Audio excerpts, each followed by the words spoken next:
मूंखे कसम आहे तुंहिंजे कबर जे मिटीअ जो, तुंहिंजे वहंदड़ रत जो, जेसी ताईं मां तुंहिंजे खून जो पलान न कंदुसि न, तेसी ताईं घर जो पाणी बि मूंखे हराम आहे।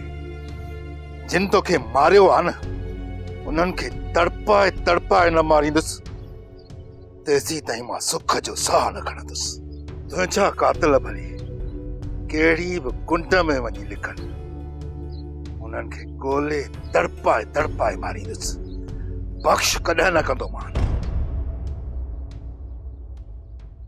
सोप सीरियल तकरार तमाम एपिसोड ॾिसो हाणे HD क्वालिटी में। विजिट कयो असांजो YouTube channel Sindh TV HD drama.